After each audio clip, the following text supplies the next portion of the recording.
Bueno, empezamos con la tibia. La tibia es el segundo hueso más largo de los miembros inferiores y de todos los huesos en sí.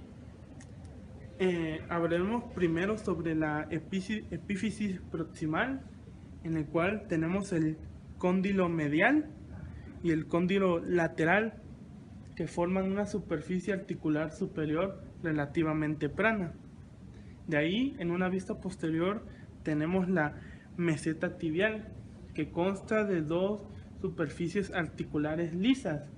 La medial, la cual es ligeramente cóncava, y la lateral, que es algo convexa. De ahí tenemos la cara articular medial, la cual da inserción a los músculos que constituyen la pata de ganso, semitendinoso, sartorio y grácil. Y en la cara articular lateral tenemos la inserción del músculo tibial anterior, en donde se deslizan los tendones extensores de los dedos. Siguiente tenemos la eminencia intercondilia, que es la espina de la tibia, que sería todo esto. De ahí tenemos los tubérculos intercondilios. El primero sería el lateral, que es este, formado por la carilla articular. Este es más oblicuo. Y el tubérculo intercondilio medial, que está formado por la carilla articular, y este es más vertical. Continuamos con las áreas intercondilias. En primer lugar tenemos el área intercondilia anterior, que es esta, es relativamente rugosa y de inserción para los meniscos y principales ligamentos de la rodilla, sujetando el fémur y la tibia juntos. De ahí tenemos el área intercondilia posterior, que es esta, que es también relativamente rugosa, de inserción para meniscos y principales ligamentos de la rodilla. De ahí tenemos el tubérculo tibial anterolateral de Gerdy, el cual es este, y proporciona inserción distal para un denso engrosamiento importante de la fascia que cubre la parte lateral del muslo, añadiendo estabilidad a la articulación de la rodilla. Y por último tenemos la cara articular fibular, que articula la cabeza de la tibia y se encuentra en una vista anterolateral, que es esta. Continuamos con la diáfisis de la tibia, en el cual podemos encontrar el borde interóseo de la tibia, el cual es este. Es una inserción de la membrana interósea que une a los dos huesos de la pierna y se encuentra en una vista anterolateral. Tenemos el borde anterior de la tibia, el cual se encuentra en una vista anterior y es el más prominente de todos y es conocido como la espinilla. De ahí tenemos la cara medial de la tibia, la cual también se encuentra en una vista anterior. Se articula con la cara medial del astrágalo. Y finalmente tenemos la tuberosidad de la tibia, la cual también está en una vista anterior, y en él se da la inserción del ligamento rotuliano. Y finalmente continuamos con la epífisis distal, y en este tenemos el maleolo medial. Lo forma la expansión medial y se articula con el astrágalo y va cubierta con cartílago articular. Y en la incisura fibular podemos encontrar una articulación con el peroné. Por último, tenemos la línea del sóleo, la cual se encuentra en una vista posterior y es una inserción del músculo sóleo, el cual se ubica en este lugar.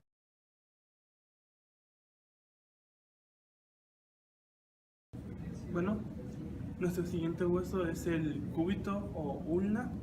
Es el hueso estabilizador del antebrazo, y de los dos huesos del antebrazo es el más largo y medial.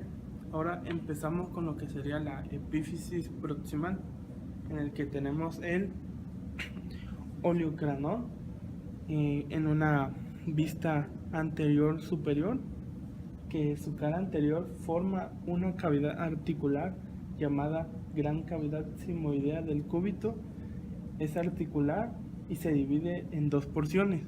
Y este es el oleocranón que podemos ver.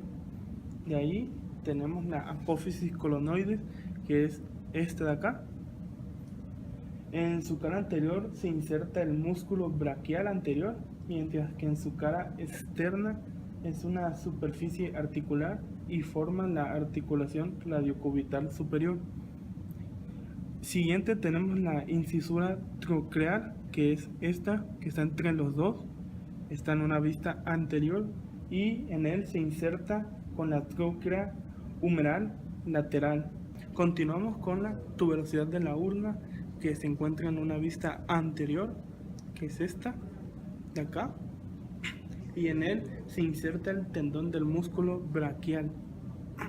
De ahí seguimos con la incisura radial, que es esta de aquí, y en él se articula con la circunferencia de la cabeza del radio. La siguiente parte es la cresta del músculo supinador, que da origen al músculo supinador, que es todo esto de acá, que es como una extensión de la incisura radial. Y por último, finalmente tenemos la fosa del supinador, que se encuentra aquí, en la que se inserta la parte más profunda del músculo supinador. A continuación, en la diáfisis de la ulna podemos encontrar el borde interóseo del cúbito, que empieza desde aquí y recorre todo el cuerpo. En él se insertan los fascículos inferiores del músculo supinador corto, y además de eso conecta con el borde interóseo del radio a partir de la membrana interósea que se forma entre estos dos. Finalmente tenemos la epífisis distal de la ulna. En esta epífisis podemos encontrar lo que sería la cabeza del cúbito, que es un estrechamiento extremo distal con forma de disco, y que es esta de acá, todo esto de acá. Y después, como por último, tenemos la apófisis estiloides de la ulna, que es un pequeño y cónico abultamiento posterior, que es este, en donde se encuentra un canal que se desliza el tendón cubital posterior.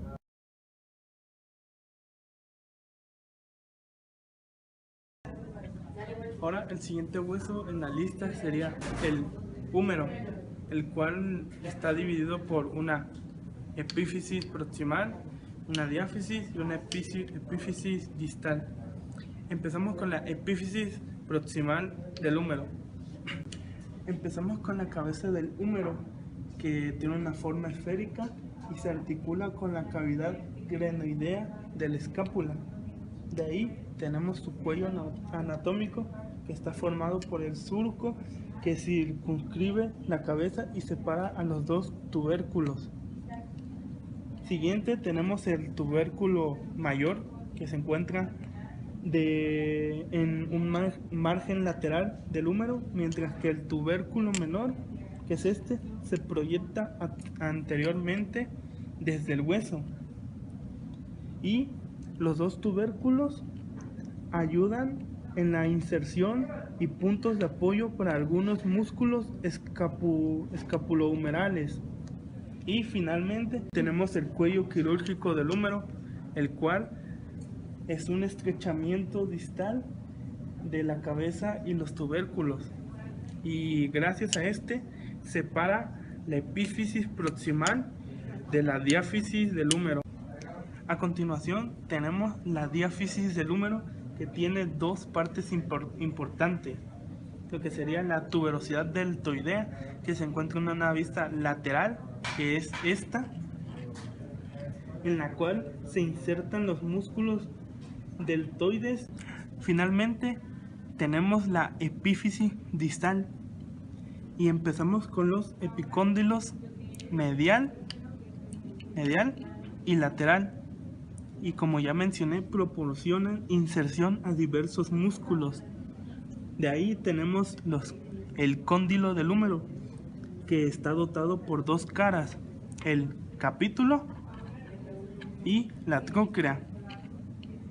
El capítulo se articula con la cabeza del radio y la tróclea se articula con el extremo proximal de la ulna.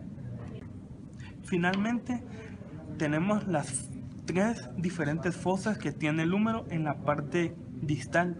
Empezamos con la fosa coronoidea, que es esta de acá. En esta recibe el proceso coronoideo de la ulna durante la flexión completa del codo. En una vista posterior tenemos la fosa olecraniana, que acomoda al oleocranón de la ulna durante la extensión completa del codo. Y finalmente, en una vista anterior y superior al capítulo, se localiza la fosa radial. Es poco profunda y que acomoda el borde de la cabeza del radio cuando el antebrazo está completamente flexionado.